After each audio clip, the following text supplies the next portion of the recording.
오늘 선지자는 하나님께 기도할 때 기도의 기본적인 원칙, 기도의 기본적인 법칙, 질서 이런 것들을 우리에게 보여준다고 하겠습니다. 먼저 15절에 보면 주께서 베푸시던 간곡한 자비와 사랑이 내게 그쳤나이다 이렇게 기도하고 있고요. 그 다음 16절에서는 주는 우리 아버지시라 옛날부터 주의 이름을 우리의 구속자라 하셨다 이러면서 하나님께 기도하고 있습니다.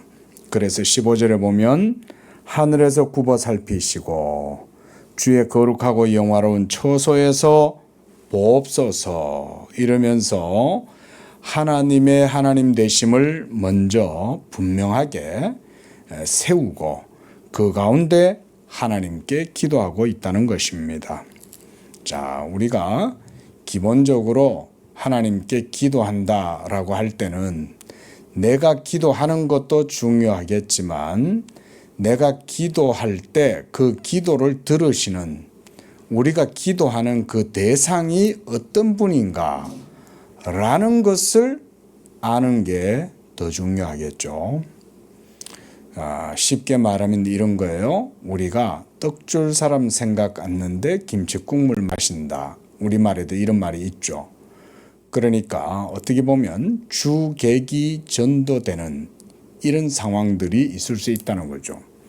기도는 하나님이 들으시고 하나님이 응답하시고 하나님의 주권과 역사, 섭리 가운데 주어지는 것인데 내가 막 배짱으로 하나님께 기도한다든지 내가 하나님께 무례하게 아무렇게나 하나님 주시오 이렇게 기도한다든지 자 이렇게 기도하면 이것만큼 하나님을 불경하게 대하고 하나님의 하나님 되심을 무시하는 이런 처사가 없는 거죠. 요즘 보면 저 강화문에서 주로 나가가지고 막 이렇게 대중들을 선동해가지고 하는 그런 그 말만 목사라고 하는 타이틀 가진 사람도 있잖아요. 하나님도 자기 손바닥 위에 올려놓고 자기가 하나님 오라 그러면 오고 가라 그러면 가고 뭐 이런 식으로 하나님을 생각하는 어쩌다가 우리나라가 뭐 이런 식의 신앙의 풍토가 이게 막 한마디로 여러분 그런 것 때문에 해로운 거예요. 그런 풍토 자체가 생겨났다는 것은 이것은 슬픈 일이에요. 한국 교회의 영적 풍토가 굉장히 더러워졌다는 말인 거예요. 그렇게 하나님의 이름을 모독하고 하나님을 동네 강아지 부르듯이 그렇게 불러싸면서도 사람들이 그걸 듣고도 같이 막 하하하하 그거 막 웃고 있잖아요. 그럼 거기에 하나님께 대한 경외와 하나님께 대한 바른 경외심, 하나님께 대한 영광 돌리는 그런 마음이 거기에 있겠습니까? 하나님을 동네 강아지 부르듯이 내가 부르면 하나님이 와야 되고 뭐 이런 식으로 하나님께 함부로 하는 것은 그건 자기가 버림받았다는 것을 보여주는 거죠. 여러분들 근데도 이거를 지적하는 사람이 없어요. 보면 저라도 그냥 얘기하는 거예요. 이 설교 시간에 여러분 이런 것들이 뭐냐면 이런 게 한마디로 말해서 망조라고 하는 거예요. 망조. 그거 분별을 못 해가지고 막 목사들도 다 그 휩쓸려가지고 같이 그 무슨 거기에 하나님 영광이 나타나고 하나님의 뜻이 그 뭐 있는 것처럼 막 선동이 돼가지고 그러고 있는 거죠. 영분별을 기본적인 것인데도 못 하잖아요. 응? 여러분 우리가 하나님께 기도할 때 그 우리의 기도를 들으시는 분은 어떤 분이에요, 여러분? 그죠? 우리의 기도를 들으시는 자비하신 하나님 아버지는 자기의 아들을 이 세상에 보내주시고 십자가에 죽기까지 내버려 두심으로써 자기의 사랑을 확증하셨지만 그분의 영광은 결코 빼앗기지 않는 분이죠. 그렇지 않습니까? 예수님이 하시는 일이 뭡니까? 아들로 말미암아 아버지께 영광을 돌리게 하는 게 예수님의 사역의 근본적인 핵심이죠. 아들로 말미암아 아버지를 영화롭게 하고 아버지께 영광 돌리는 게 예수 그리스도의 복음이에요. 그리고 그 복음에서 하나님의 의가 나타나는 거예요. 하나님 무서운 줄도 모르고 지옥에 집어넣을 거면 지금 당장도 집어 던져 넣을 수도 있는데 하나님이 웃으면서 내버려 두는 거죠. 버림받은 자식들이니까. 그런 것도 모르죠. 하나님이 버린다는 개념도 없죠.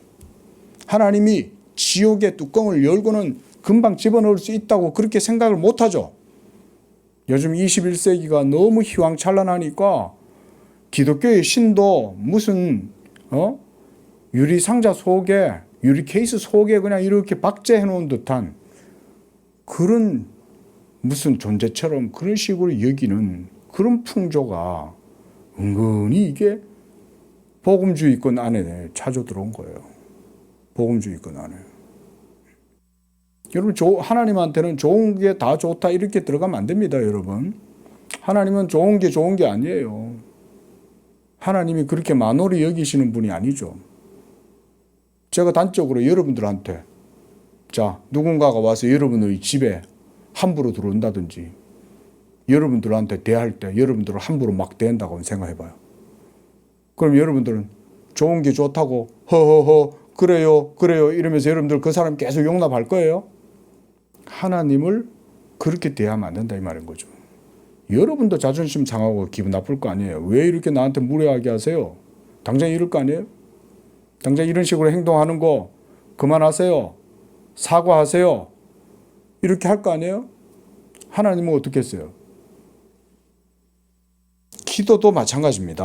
기도도 여러분 정한수 떠다 놓고 1년 365일 막 엄동설안에 하얀 소복 입고 나와서 그 추운 겨울날 밤에 하나님께 기도한다고 해서 신이 듣지 않아요.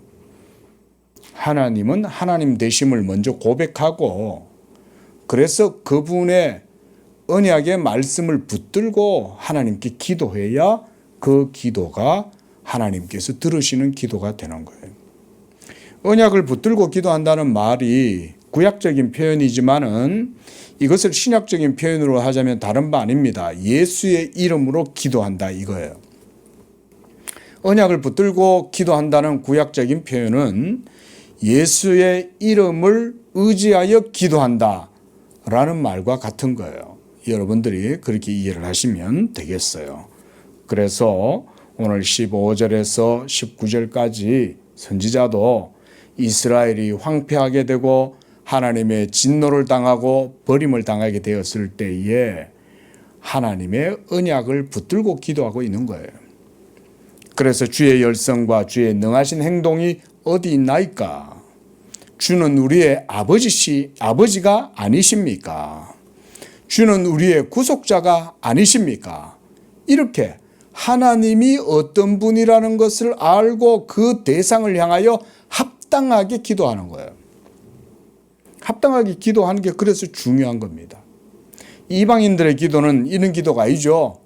신이시여 이러면서 그냥 자기가 부르면 신이 달려오고 그래서 목소리가 더 크면 신이 더 잘 들을 거고 그래도 안 되면 돼지 피 뿌리고 닭 잡아가서 닭 모가지 비틀어 가지고 그 피 뿌리고 뭐 이런 식으로 해가지고 신의 노여움과 신의 마음을 달래가지고 뭔가 기도를 받아내겠다. 여러분 그래서 바로 그런 식으로 하나님을 모독하고 하나님의 이름을 그런 식으로 짓밟을 걸 알기 때문에 율법에서는 이방인들처럼 기도하는 것을 금하는 거예요. 왜냐하면 거룩하고 의로우신 하나님 앞에서 그런 기도는 신성 모독이고 여호와의 영광을 무시하는 거기 때문에 그런 거예요. 그래서 율법으로 그것을 딱 금하고 하나님의 언약 백성들은 그런 식으로 하나님을 모독하지 말라고 그래서 율법에다가 그렇게 명시해 놓은 거예요. 이방인들이야 무슨 뭐 천재단을 쌓고 기도한들 무슨 별별 짓을 다 한들 간에 아무 상관없어요. 오직 하나님의 택하신 백성 언약 백성들 신약으로 하자면 예수 믿는 믿음의 성도들 성령의 사람들 그런 사람들은 오직 하나님의 말씀을 붙들고 언약을 붙들고 기도하라. 그렇게 할 때에 하나님께서 예수의 이름으로 구하는 것은 얼마든지 그리스도 안에서 예스 하신다, 받아주신다 이 말인 거죠. 약속의 모든 보증이 예수의 이름에 다 달려 있는 거죠. 예, 바로 이런 말씀들을 해주고 있는 것입니다. 자, 우리 이제 남은 시간은 우리가 기독교 강독을 하겠습니다. 자, 오늘 3권 20장 이제 25절 오늘 보도록 하겠습니다. 족장들의 이름을 부르며 기도하는 것은 그들과 맺은 하나님의 은혜 언약을 상기하는 것이지 그들의 중재를 요청하는 것이 아니다. 예, 요 표제를 역작께서 잘 붙여놨어요.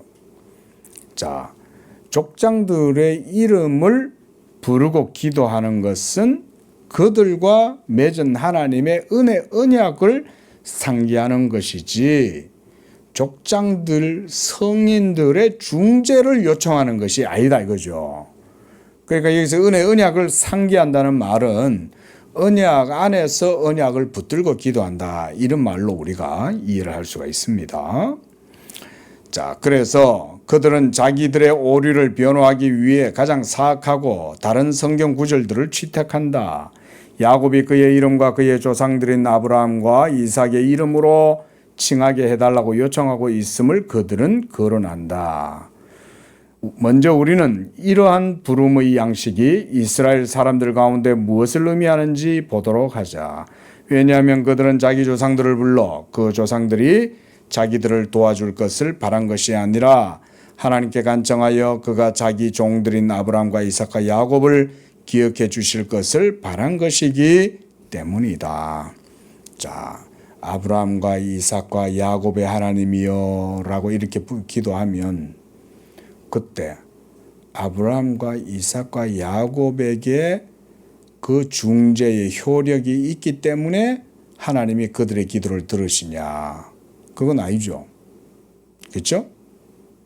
우리가 뭐가 우선순위고 뭐가 주체고 객체인지를 잘 봐라 이 말이죠.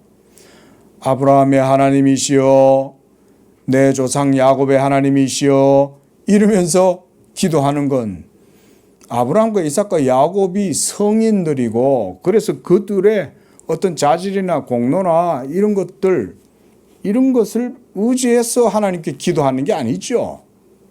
그게 아니라 하나님이 아브라함을 택하고 그 아들 이삭과 그리고 야곱에게 하나님의 택하심과 언약이 있고 그래서 아브라함과 이삭과 야곱의 하나님 바로 언약의 하나님 그 언약을 붙들고 기도하는 거예요. 그게 바로 중요한 거죠. 그게 핵심 아닙니까?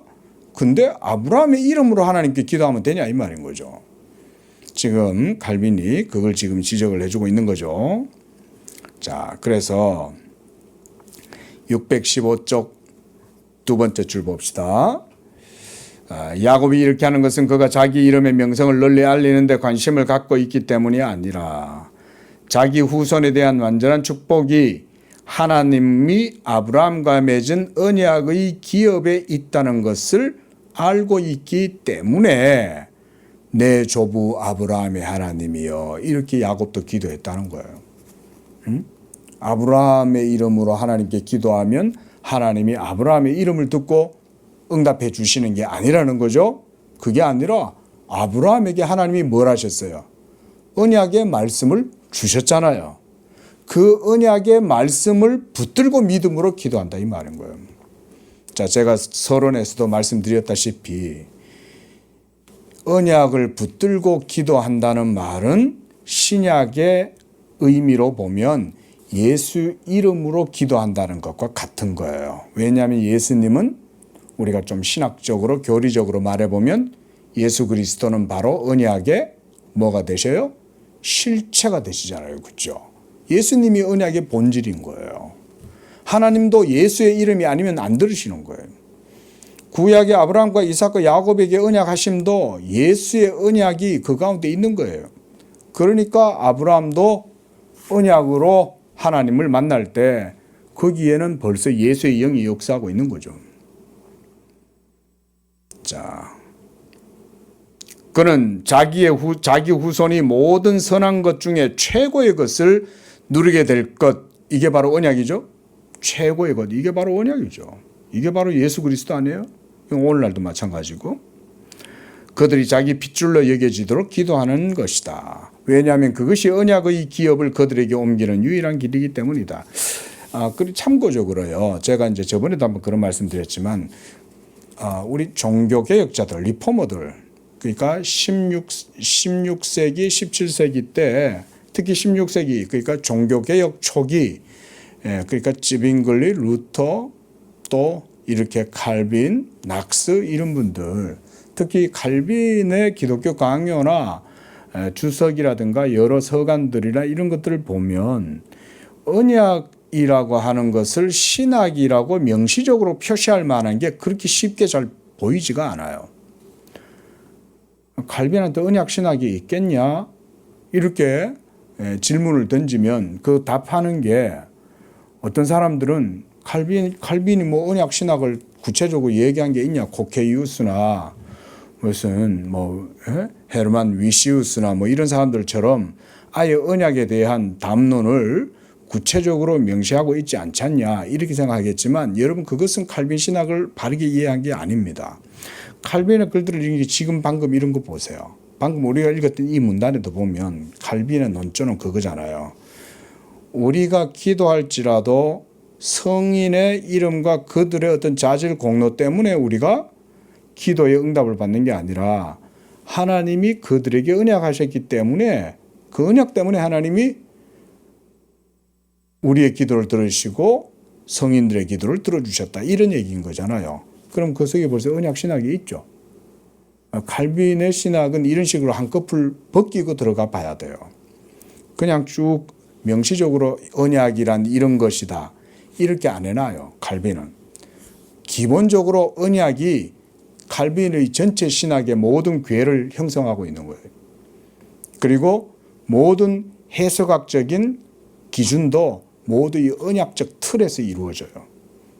그래서 우리가 칼빈을 언약신학자다라고 말할 수 있는 거예요. 그리고 이런 점들은 제가 또 보면 찌빙글리 같은 분들도 벌써 언약에 대한 개념이 찌빙글리의 성경에 대한 이해에서 벌써 볼 수 있습니다. 자, 찌빙글리 이러면 유럽 종교개혁에 있어서 가장 초창기의 인물이라고 할 수 있죠. 루터와 함께 독일에는 루터가 있었다면 스위스에는 찌빙글리가 있었죠. 찌빙글리가 어떻게 보면 이런 성경을 언약적으로 성경 해석학적인 측면에서는 제가 볼 땐 루터보다 더 뛰어나요. 근데 우리는 루터가 더 친숙하잖아요. 근데 사실은 찌빙글리가 훨씬 성경에 있어서 균형 잡힌 그런 관점을 갖고 있고 그런 의미에서 찌빙글리는 벌써 언약신학을 그리스도가 언약의 실체다 이런 식으로 이해를 하고 있어요. 대단하죠. 근데 그런 찌빙글리의 신학을 칼빈이 그 어깨를 밟고 그 종교개혁 그 정신 가운데에서 칼빈이 어떻게 보면 찌빙글리의 어깨 위에 서서 그 다음 세대에서 이렇게 귀한 이런 일들을 했다고 볼 수 있는 거예요. 그러니까 칼빈의 글들을 읽어보면 이렇게 언약에 대한 내용이 어떨 때는 금맥처럼 확 박혀 들어가 있어요. 그래서 우리가 기독교 강요를 읽는 것도 그런 것 때문에 읽는 거거든요. 여러분이 기독교 강요 안 읽으면 그 속에 박혀 있는 금맥은 절대 못 찾아요. 집에 책장에 폼으로 꼽아놓으면 못 해요. 이게 우리가 가끔 가다가 이제 저기 화란이나 독일 같은 데서 책을 주문하거든요. 그럼 여러분 바빙크 책 같은 거를 화란에서 주문을 해가지고 이렇게 받잖아요. 그럼 바빙크 책 하나도 안 읽어요. 그리고 그 네덜란드 중고 그분도 이제 암스테르담 자유신학교를 나왔다 그러더라고요. 자기도 신학을 했대요. 근데 제가 이제 카이퍼 책도 찾고 워필드 책도 찾고 또 이렇게 바빙크 책도 찾고 이러면서 이제 화랑개혁 신학자들의 책을 찾으니까 카이퍼는 그랬다 따지면은 화란 자유대학의 총장도 하고 그랬잖아요. 그러니까 이 아주 유명한 사람들이란 말이죠. 그런데 자기네들은 관심 없대요. 여기서는 그러니까 책값이 싼 거예요. 우리 한국에서는 그런 책 원서만 하나 있어도 뭐 엄청 비쌀 텐데 싼 거예요, 여러분. 제가 얼마 전에 우리 그 대학원에 계시는 한 여전사님이 조익신학 공부하는 분이 계신데 그분하고 잠깐 이렇게 교제를 하고 커피를 마시다가 책 얘기가 나왔는데 제가 그 사이트를 소개해 주면서 제가 책을 하나 주문해 드렸어요. 바빙크의 개혁교의학이에요. 화란어판인데 이게 어떻게 보면 굉장히 그러니까 이제 그 레어북이죠. 예? 아주 그 찾기가 쉽지 않은 그런 책인데 상태도 아주 깨끗해요. 그 내가 딱 그 사이트에서 보자마자 굉장히 상태가 좋고, 야 이거 아주 상품성이 좋다. 근데 여러분 그거 75유로 하는 거예요. 75유로가 맞나? 그 총 다 해가지고 뭐 배달비까지 해가지고 하니까 얼마 안 해요. 그래가지고 총 20만 원인가 조금 더 들었어요. 그렇게 배송비까지 다 합쳐가지고 바빙크 책을 갖다가 그런 게 그 동네는 귀하게 안 여긴다 이 말인 거죠. 그러니까 전부 다 동양인들이 그런 걸 사는 거예요. 동양인들이 이제 인터넷 타고 들어와 가지고는 자기들 중고 홈페이지에 들어와 가지고 거기서 막 책을 사가는 거죠. 희한한 일들이 벌어진 거죠. 그들은 그게 별로 귀하게 여기지 않는 거죠. 자, 그래서 이런 언약에 대한 것들, 그래서 거기도 보세요. 좀 더 읽어봅시다. 그 첫째 문단 615쪽. 그들은 번갈아 이런 종류의 기억을 자기들의 기도 가운데 도입함으로써 죽은 자들의 중재에 의존하는 것이 아니라 여호와가 그의 언약을 상기하시게끔 한다. 여호와가 언약을 상기하도록 하는 것, 이게 바로 우리가 무슨 기도입니까? 언약에 호소하는 기도죠. 여호와여, 주께서 내 조부 아브라함에게 말씀하시지 아니하였나이까, 이렇게 이제 기도하는 거죠.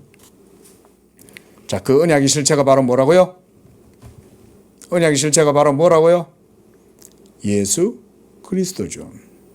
그러니까 신약에 예수 믿는 우리는 아브라함이나 이삭이나 야곱이나 이스라엘 12지파나 구약 백성들이 기도했던 것처럼 이제는 그렇게 기도 안 하죠. 이제는 언약의 실체이신 예수님의 이름으로 기도합니다. 이렇게 기도하면 되는 거죠. 왜냐하면 그 언약이 실체되신 예수께서 하나님의 때가 되고 경륜을 이루시려 성육신하시고 그가 말씀이 육신이 되셔서 하나님의 모든 언약의 역사를 자기 몸으로 성취하시고 이루시고, 그래서 이제는 누구든지 하늘 문이 예수의 이름으로 열린 거예요. 여러분, 이게 놀라운 일인 거예요. 예수께서 자기의 몸으로 하나님과 우리 사이에 가로막혔던 담을 무너뜨리고, 그래서 이제는 누구든지 믿음으로 하나님의 나라를 차지할 수 있도록 자기 몸으로 문을 열어놓은 거예요. 하늘의 문을. 그래서 예수 그리스도는 시온의 열쇠가 되는 거예요. 매트릭스의 스미스 요원이 그렇게 찾아 헤매던 시온으로 들어가는 문은 바로 예수의 이름에 있는 거예요. 그러니까 우리가 예수님이 너희가 이제까지는 내 이름으로 기도하지 않았지만 이제는 내 이름으로 구하라 라고 얘기했을 땐 이제 구약의 모든 하나님의 언약이 성취되고 율법의 마침이 되고, 그래서 이제는 예수의 이름만 붙들고 기도하면 된다 이 얘기가 아니에요? 그런 걸 우리가 언약의 기도라고 그러는 거예요. 그래서 예수님의 이름으로 기도합니다. 기도 끝날 때는 항상 그래 붙여라는 거예요. 그래서 형식적으로라도 그렇게 붙여라 이 말이에요. 어떤 분들은 뭐 주님의 이름으로 기도합니다. 뭐 가끔 가다가 실수로 얼떨결에 그렇게 기도할 수는 있어도 성경에서 예수님이 얘기한 대로 예수님 이름으로 기도하는 게 맞는 거예요. 예수 그 이름이 하나님이 아시는 이름이잖아요. 그 주님이다 그랬을 때 그 주님이 누군지 정확하지가 않잖아요. 그렇죠? 예? 자, 바로 이렇게 언약을 상기하시게끔 하나님께 기도하라. 이게 바로 언약을 붙들고 하나님께 기도하는 거예요. 그 언약 가운데서 가장 관용이 많으신 우리 아버지는 그가 받아들이신 아브라함과 이삭과 야곱을 위하여 그 후손들에게 용서와 인자를 베푸실 것이다. 그러니까 이제는 아브라함과 이삭과 야곱의 하나님 이렇게 기도 안 해도 되죠. 그렇게 기도해도 하나님은 뭔 말인지는 알아들으시겠지만 이제는 그렇게 기도하는 거 별로 안 좋아하세요. 예수의 이름으로 기도하는 걸 하나님이 가장 기뻐하시는 거예요. 이런 게 다 언약이에요. 자, 쭉 넘어가겠습니다. 그래서 그 다음 문장, 그 다음 문단 밑에서 네 번째 줄, 여기에서는 어떤 중재를 생각하는 것이 아니라 언약의 은총에 주의를 기울이고 있다. 언약의 은총이죠.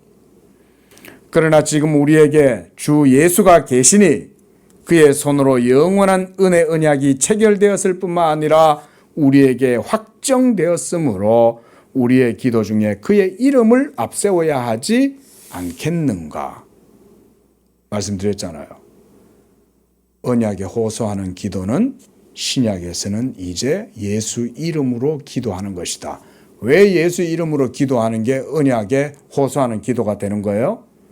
그리스도가 언약의 실체로서 언약을 확증하는 은혜 언약의 실체시기 때문에 그런 거죠.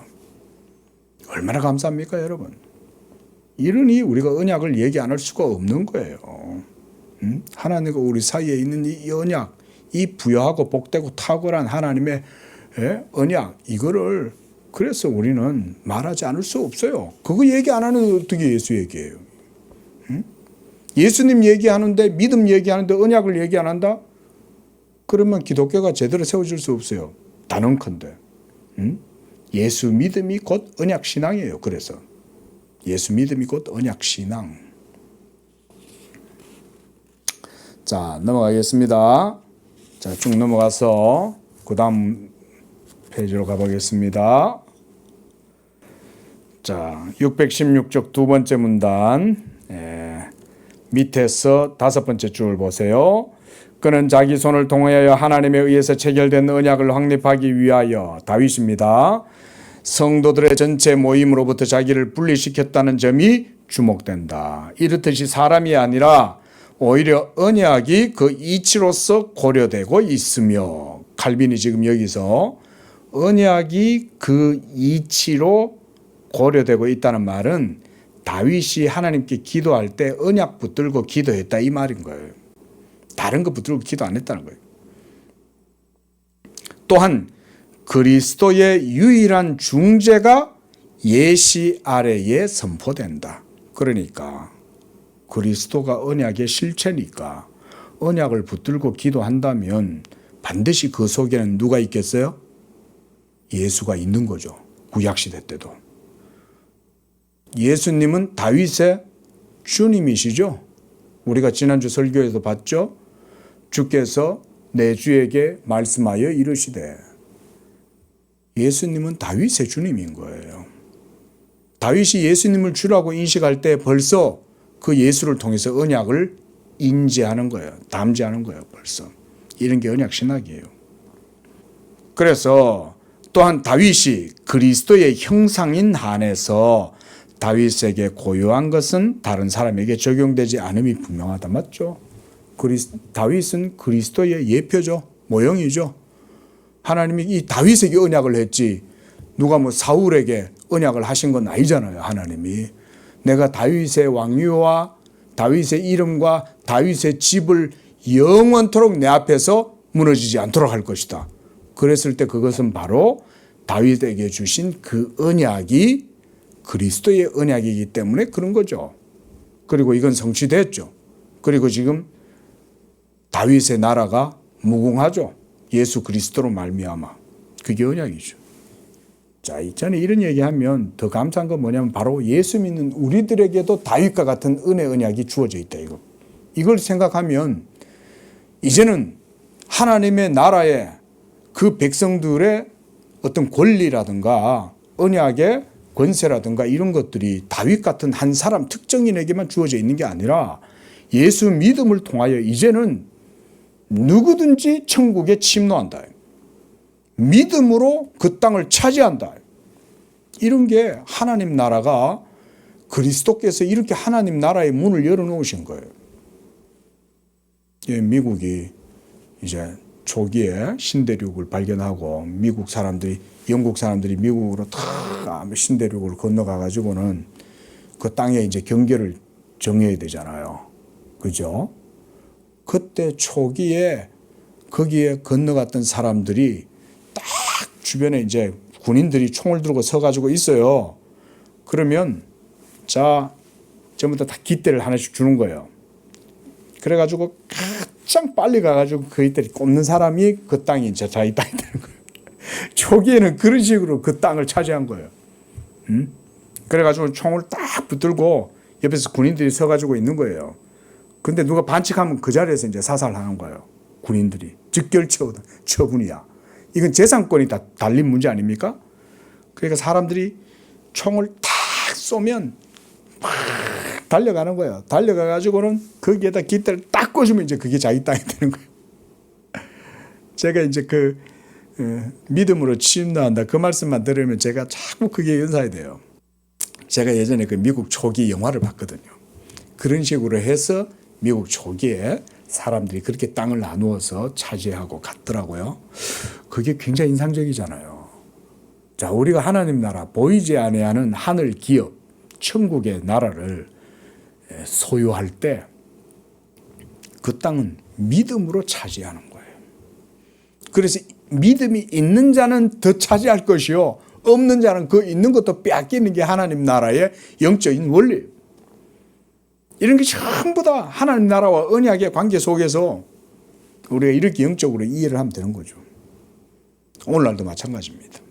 여러분들이 오늘날도 예수를 믿으시되 이 언약의 나라 안에서 믿음으로 여러분들이 입을 크게 열면 하나님이 그 입을 채우시는 거예요. 믿음으로 그 땅을 침노하면 침노하는 자는 빼앗는다. 빼앗는 자는 차지하는 거 아니에요? 믿음으로 차지하는 거예요. 그런 게 하나님 나라의 성격이죠. 여러분 그런 것들을 아시면 좋겠어요. 이런 게 영적이고 하나님 나라와 영적인 개념들이죠. 이 모든 것들이 다 언약의 원리 가운데 이루어지는 거예요. 자, 그래서 거기서도 이렇듯이 사람이 아닌 언약이 그 이치로 고려되고 있다. 언약이다. 중요한 건. 그리고 그 이치를 따라서 되어지는데 다윗은 바로 그리스도의 예표요. 그래서 하나님이 그 예표로서 다윗에게 그리스도의 언약을 그에게 허락하여 주시고, 그러니까 우리가 다윗의 이름으로 기도합니까? 그러면 아니죠. 다윗에게 언약을 베푸신 그 하나님을 바라보고 기도하는데 바로 그 언약을 붙들고 기도하는 거죠. 지금 여기서 칼빈이 이런 얘기를 하고 있어요. 이 칼빈이 지금 이런 얘기를 이렇게 쭉 글로 써내려가고 있다는 거, 이 속에 지금 언약신학이 있어요, 없어요? 언약신학이 있죠. 언약신학은 원래 이런 식으로 이루어지는 거예요. 그래서 표면만 보면 언약신학이 없는 것 같아요, 칼빈한테. 안 그래요. 칼빈이야말로 진정한 언약신학자예요. 자, 26절. 여기도 뭐 중요한 것들만 보고 마치도록 하겠습니다. 자, 그러나 어떤 사람들은 성자들의 기도가 응답된다는 말씀을 성경에서 자주 읽게 되므로 그 영향으로 이런 생각을 하는 것이 분명하다. 뭐 성경 속에 그러니까 아브라함이 하나님께 기도하잖아요. 그죠? 주여 소돔성에 의인이 있으면 어떡합니까? 이러니까 하나님이 아브라함의 기도를 들어주시죠. 그러니까 이제 그런 것들을 근거로 삼아서 아브라함의 기도가 더 뭔가가 그게 효력이 있는 거 아니냐 이런 식으로 본다 이거죠. 근데 그게 아니죠. 그렇죠? 자, 그다음 617쪽 두 번째 문단에 보면 야고보가 또 엘리야를 또 언급하면서 말했다 이렇게 얘기하지만 그런 것들도 핑계가 되지 않는다 이 말인 거죠. 아무리 엘리야라도. 근데 엘리야도 정작 하나님께 기도할 때 뭐를 어떻게 기도했습니까? 엘리야의 기도도 언약에 호소하는 대표적인 기도죠. 이스라엘의 하나님이여, 아브라함과 이삭과 야곱의 하나님이여. 그 엘리야가 850대 1로 바알 선지자들과 싸울 때, 영적 대결을 할 때 엘리야가 하나님께 기도할 때 아브라함과 이삭과 야곱의 하나님이라고 이렇게 기도하잖아요. 그게 대표적으로 언약을 붙들고 하는 기도인 거예요. 그러니까 엘리야의 뭔가 어떤 성정이나 자질이나 공로가 있어가지고 하나님이 엘리야의 이름으로 기도를 들어주거나 이렇게 하는 건 아니죠. 엘리야조차도 주의 열성으로, 오늘 이사야서에서 우리가 봤다시피 주의 열성을 붙들고 기도하잖아요. 하나님의 열심. 하나님 주의 이름을 위하여 하시옵소서. 주는 주를 위하여 하시옵소서. 주의 의로우심으로 말미암아 하시옵소서. 주의 열성을 잊지 마시옵소서. 이렇게 기도하는 거죠. 이런 게 전부 다 언약을 붙들고 기도하는 거예요. 자, 말씀드렸듯이 잊지 마세요. 이건 교리적인 명제입니다. 언약, 구약 시대 때 언약을 붙들고 기도하는 것은 신약에서는 예수님의 이름으로 기도하는 것과 동일하다. 이렇게 여러분 신앙의 명제를 그렇게 다 딱 이해를 하시면 되겠습니다.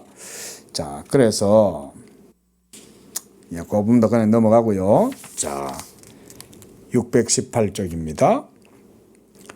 첫 번째 문단 밑에서 세 번째 줄 보면 여기에서 다윗이 하나님이 응답하실 때 그 열매가 하나님의 관용과 자상하심에서 나오는 것이라는 사실 외에 다른 무엇을 보여주고자 하는가.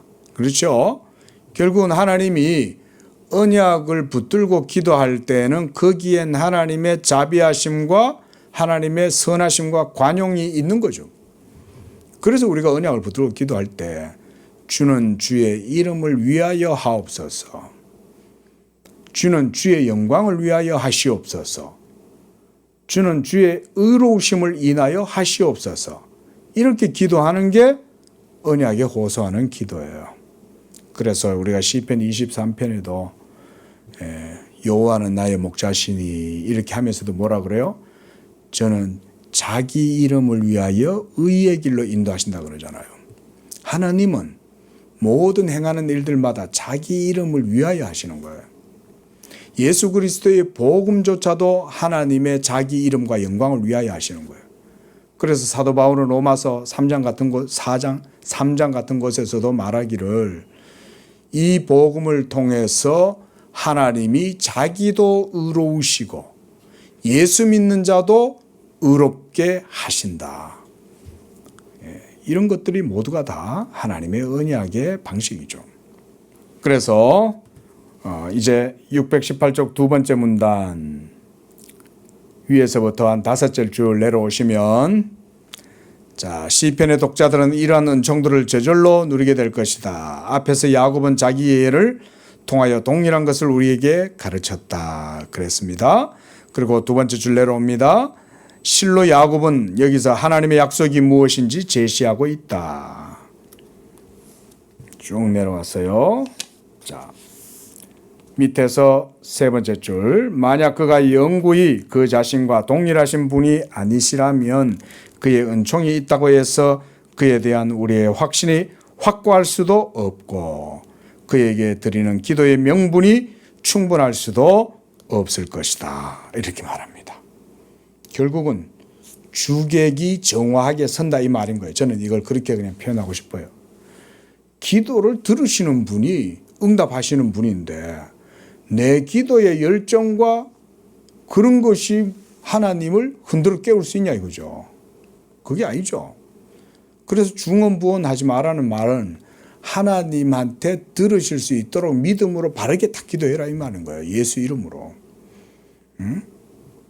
자, 그래서 그는 우리를 도우실 때마다 우리를 향한 자기의 선하심과 믿음의 표본과 증거를 우리에게 부여하신다. 여기서 믿음의 표본과 증거 이런 것도 다 이게 언약의 개념입니다. 이런 게 제가 그건 지금 다 설명은 안 하고 한마디로 하나님의 약속의 말씀을 믿으니 그 믿음의 증거가 있잖아요. 우리 안에.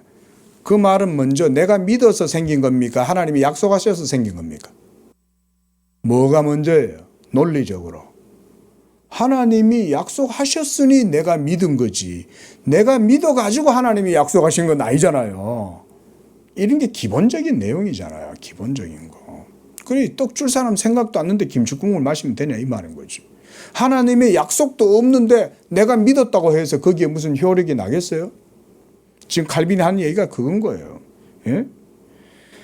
우리를 도우실 때마다 우리를 향한 자기의 선하심과 믿음의 표본과 증거를 우리에게 부여하신다는 사실을 우리가 알게 될 때 우리는 우리의 소망이 우리를 부끄럽게 하거나 우리를 속이지 않을까 두려워할 필요가 없다 이거예요. 왜 두려워할 필요가 없나요? 하나님이 약속하셨기 때문에 그런 거죠. 하나님이 약속도 안 했는데 내가 그냥 설레발을 쳐가지고 믿는다 이거야. 내가 먼저 김치국물 마신 거야. 그래가지고는 떡 줄 사람한테 가서 떡 줘 이러는 거지. 내가 언제 떡 준다 그랬어? 왜 김치국물 먼저 먹어? 그럴 거 아니에요. 예? 하나님과의 관계에도 마찬가지다 이 말인 거예요. 우리가 기도할 때 김치국물 먼저 마시고 기도하지 말고 약속하신 자 그것을 먼저 바라보라는 거예요. 그럼 하나님이 우리에게 뭘 약속하셨어요? 언약을 약속하시겠죠? 그럼 그 언약의 실체가 뭐예요? 예수 그리스도죠. 그럼 결론은 그거죠. 예수님을 믿어야 언약의 효력을 누리는 거예요. 예수가 바로 언약의 실체고 언약의 중보니까. 지금 요 얘기가 칼빈이 그 말하고 있는 겁니다. 그렇기 때문에 우리가 기도할 때 이렇게 하나님의 선하심과 믿음의 표본과 증거를 언약 가운데에 우리에게 약속하셨다는 것을 안다면 우리가 기도할 때 응답받지 못할 것이고 하나님이 듣지 않으실 거라고 걱정하거나 염려할 필요가 전혀 없다. 얼마나 대단한 말입니까, 여러분? 여러분 기도해놓고 이런 생각 안 하신 분 있습니까? 기도할 때마다 하나님 내 기도 들으실까 이런 염려하는 분들 많이 있죠. 그러나 여러분 너희가 무엇이든지 내 이름으로 구하는 것은 받은 줄로 믿으라. 예수님이 그 말씀하신 거잖아요. 너희가 내 이름으로 기도했으면 받은 줄로 믿어라. 하나님의 언약은 확실하다. 내 이름으로 구했으면 반드시 하나님 응답하신다. 비록 지금 당장 하늘에서 뚝딱하고 뭐가 안 떨어져도 염려하지 마라. 반드시 하나님은 합력하여 선을 이루고 너희가 원하는 것을 채우신다. 이렇게 믿으라는 거예요. 자, 이런 것들이 바로 칼빈이 언약을 통해서 우리에게 기도의 신학을 제시해 주고 있다. 이런 게 기도 신학이에요. 기도하겠습니다. 거룩하신 주 하나님 아버지, 우리에게 예수 그리스도를 통하여 하늘의 영원한 생명과 그 언약의 부요함과 복됨을 허락하여 주시니 감사하나이다. 그러나 우리는 하나님을 경외하지 아니하고 주의 음성 듣기를 거절하고 도리어 내 마음의 원함과 내 고집과 내 생각대로 하나님 앞에 구할 때 그것도 의로운 방식으로 구하는 것이 아니라 그저 내 생각과 내 욕심대로 하나님께 구하고 그래서 하나님이 응답해 주지 아니하면 우리는 그 앞에서 땡깡을 부리고 온갖 하나님을 모독하고 하나님 앞에 불경하게 행동할 때가 얼마나 많습니까? 그러나 주 예수 그리스도께서 이제는 우리에게 율법의 마침이 되시고 언약의 성취가 되셨으므로 그 예수 그리스도를 믿는 자들은 누구든지 이 언약의 보증과 이 약속의 신실함으로 그 모든 것들을 반드시 응답해 주시는 줄로 믿습니다. 너희가 이제는 내 이름으로 구하라. 그리하면 너희가 구하는 것을 받으리니 너희 기쁨이 충만하리라 하신 말씀대로 우리가 이 언약에 호소하는 기도, 예수 믿음으로 하나님께 기도하여 우리의 구하는 모든 것을 다 받을 수 있는 복된 그런 성도들, 언약의 성도들 되도록 축복하여 주시옵소서. 예수님의 이름으로 기도합니다. 아멘.